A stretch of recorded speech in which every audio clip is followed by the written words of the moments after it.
Hi friends, first of all thanks for being in my YouTube channel. Today, as in part of this video, I would like to explain the sentence, parts and its kinds. Okay dear friends, before we shall see the parts and the kinds of sentences, let us try to define what is meant by a sentence. Dear friends, a sentence is a group of words which makes a complete sense. A sentence is a group of words which can make a complete meaning. Dear friends, merely a group of words cannot be called as a sentence. Merely a set of words cannot be called as a sentence until they give us a particular meaning, a definite meaning. Let us try to understand this point with the help of example I have written on the board. 8 apple and I. 8 apple and I. Friends, do you think these group of words can make any meaning? No. They cannot make any meaning. We cannot have any complete meaning by going through these words, even though it is in the format of a sentence. Why? Because the words in the sentence are not arranged in the proper order. They did not follow the proper sequence. As a result, they are not able to make a complete meaning. Then what is the correct order? I ate an apple. I ate an apple is the sentence which is able to convey a meaning, which is able to convey a sense to the readers or to the listeners. So we can consider this part as a sentence. So a sentence is a group of words that makes a complete meaning or sense. Okay dear friends, let us enter into the next point. What is that? Parts. A sentence always contains two parts within that. A sentence always contains two parts within that. First one, subject. Second one, predicate. What are the two parts? First one is the subject. Second one is the predicate. Okay dear friends, let us try to define what is the subject. Subject is doer of action in the sentence. Subject is the doer of action in the sentence. It may be noun or pronoun. Dear friends, if we examine a sentence, it usually contains a verb, means a work. Whoever performs the action, whoever does the action in the sentence, that can be called, that can be considered as the subject. And when it comes to predicate, a predicate contains a verb and other elements. In other words, we can say, when we exclude or remove, when we remove subject from the sentence, the remaining part can be called as a predicate. However, a subject need not always come at the beginning of the sentence. It may come at the medieval or maybe a final position of the sentence. For example, did you finish the work? Come on, let us extol. Let us examine the given example. Did you finish the work? Here the sentence has been started with a helping verb did, but not with the subject. Here you is the subject and it is kept in the second place. So we should not confine to the idea that the sentence always starts with a subject. The placement of the subject of the sentence may be varied, it may be different in different situations. Like in the example we have seen, did you finish the work? Here you is the subject but not did. Let us take up one more example. How beautiful the rose is. And what is the subject in the sentence? The rose is the subject and it is kept almost in the final position but not at the beginning. Right? So we should not confine to this idea that the subject always occurs, it always happens, it always comes in the beginning of the sentence. Okay dear friends, let us try to understand the subject and predicate in a clear-cut way by taking examples.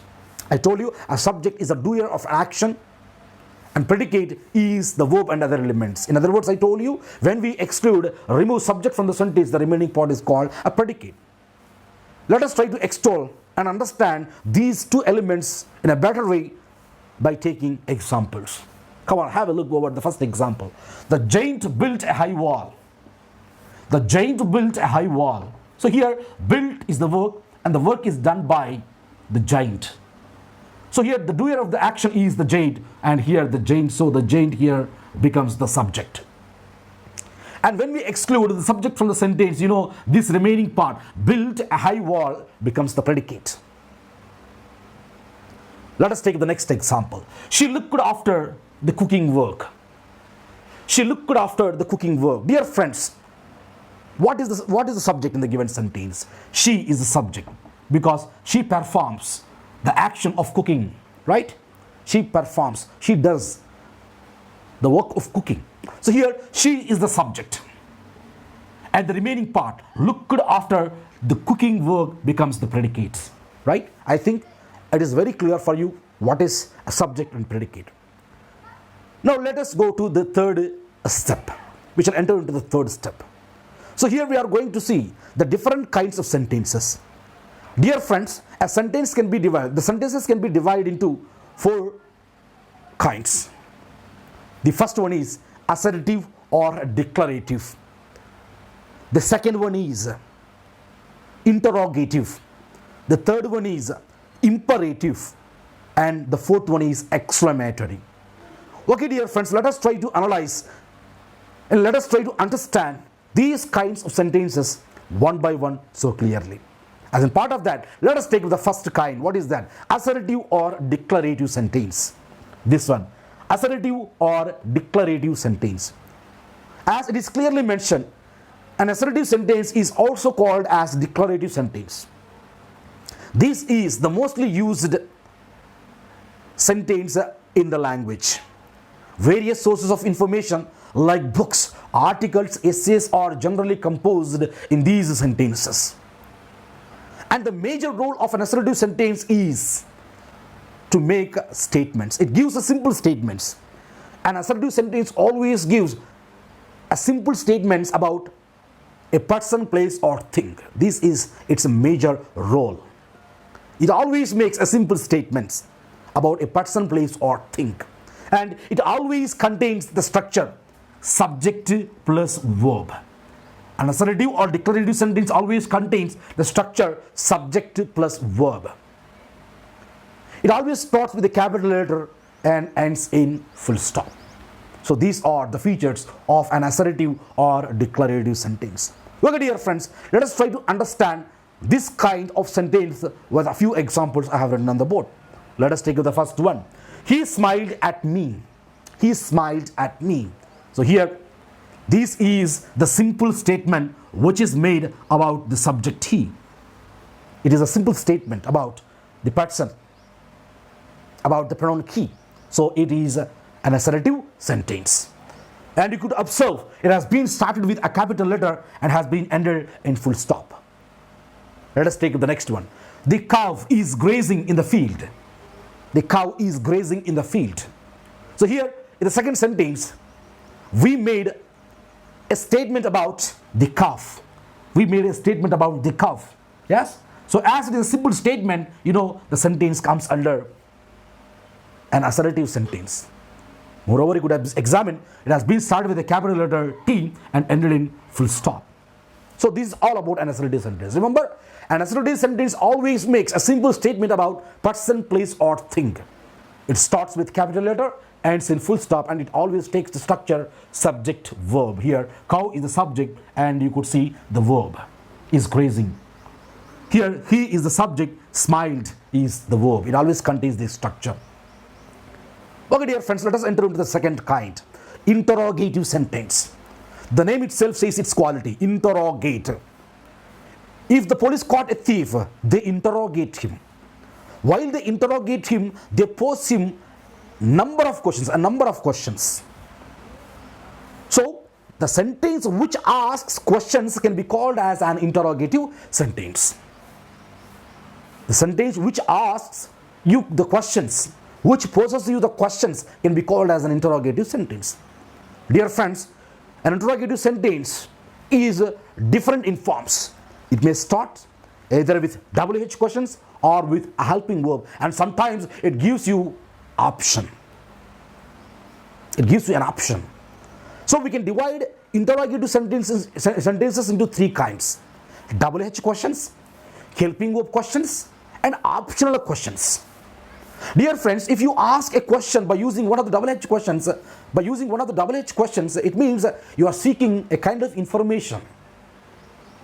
If you pose a question using one of the helping verbs in the interrogative sentence, you are getting yes or no reply from the listener side. The reply from the listener will be yes or no if you pose a question by using a helping verb, You'll get a kind of information from the listener whenever you pose a question using one of the double H questions. And the last one, options. You know, if you ask an option question, the response from the listener side will be one of the options that you have already mentioned in the question. Let us take an example. Which one do you like? Tea or coffee? See the question? Which one do you like? Tea or coffee? If I ask you this question, the response from your side will be either coffee or tea. So in the response, I gave you an option, you have chosen and told me one of the options that I gave you that I have already mentioned in the question. So an interrogative sentence can be divided into three parts, three kinds: double H questions, helping verb questions, and option questions. So let us try to examine and understand the interrogative sentence more clearly with the help of examples I have written on the board. Will you listen to such a man? Dear friends, once again, will you listen to such a man? Right? So you could examine the interrogative sentence has been started with one of the helping verbs. What is that? Well. And it has been ended in question mark. So it is an interrogative sentence. Let us take the next one. How many brothers do you have? How many brothers do you have? Dear friends, if we examine the second example, if we examine the second sentence, it has been started with one of the double H questions, have, and it is ended in the question mark. So we can call this sentence as an interrogative sentence. Remember, an interrogative sentence always asks you the questions. It may start either with the double H questions, helping verb, or with an option. Okay, dear friends, we shall take up the next one, imperative sentence. What is an imperative sentence? The sentence which gives you commands, orders, makes you suggestions, requests, can be called as an interrogative sentence. An interrogative sentence does different duties. It gives you advice, it gives you suggestions, it gives you commands, orders, and it also requests. It also makes a request. If a sentence makes a request, it is an imperative sentence. If a sentence makes an order, it is an imperative sentence. If a sentence makes a suggestion, it is an imperative sentence. If a sentence gives you a piece of advice, it is an imperative sentence. So let us try to understand an imperative sentence with the help of examples I have written on the board. Please give me some money. So here the sentence is making a kind of request. So this sentence is an imperative sentence. Let us take the next one. Study hard if you want a good grade. Study hard if you want to have good grade. If you want to get good grade. Now we are giving a kind of advice. As the sentence is giving us the meaning of an advice, we can consider the sentence is an imperative sentence. Let us take the third example. Leave the room immediately. So here the third example is giving us the meaning of an order. It is a kind of order. So as we can find the meaning of an order in the sentence, we can consider it comes under an imperative sentence. Okay, dear friends, we shall take up the last kind. What is that? Exclamatory sentence. Dear friends, an exclamatory sentence always expresses the sudden feelings. It always expresses the sudden feelings. The sudden feelings out of depression. It may be the sudden feeling out of excitement. It may be the sudden feeling out of joy. It may be the sudden feeling out of happiness or unhappiness. But ultimately, an exclamatory sentence always expresses the sudden feelings. And you can always find an exclamatory mark in this sentence. So we shall try to examine these, we shall try to understand these with the help of examples I have written on the board. Hurrah! We won the match. So hurrah. So the word hurrah, expressing the feeling of joy. And you can also find an exclamatory mark. For all these reasons, we can say that the sentence is an exclamatory sentence. Let us go to the next one. Alas, she is dead. So it is a shocking news. It is a shocking news. You are shocked very much. So the word alas and the exclamation marks tell you that the sentence is in exclamatory. So let us take the last word. How beautiful the rose is. How beautiful the rose is. So you are wondered. You are surprised to see the beauty of the rose all of a sudden, as it expresses the sudden feeling of wonder. This sentence comes under an exclamatory sentence. Dear friends, there is a similarity. There is a unique. There are similar features between an interrogative and exclamatory sentences sometimes. Sometimes it is possible we may get confused interrogative sentence as exclamatory sentence. What is that condition? Have a look at the last sentence. How beautiful the rose is. So you can find the sentence has been started with a double H question. How? So by looking at the double H questions, we cannot say that it is an interrogative sentence. We cannot say that it is an interrogative sentence. If it is an interrogative sentence, it should follow the structure. WH, helping verb plus subject plus verb. Can you find such structure? No. In interrogative sentence, the helping verb comes before the subject. The helping verb always comes before the subject. If you examine the sentence, the rose is the subject, is the helping verb. That means the helping verb arrived, the helping verb is mentioned after the subject, but not before that. Even though it is started with the double H questions, by seeing the structure, we can say that this is an exclamatory sentence, but not an interrogative. In interrogative, we always find the helping verb where? Before the subject, but not after that. Hi friends, if you like the content of these videos, please subscribe my channel and make sure to make comments so that I can feel somebody is listening to my voice. Thank you.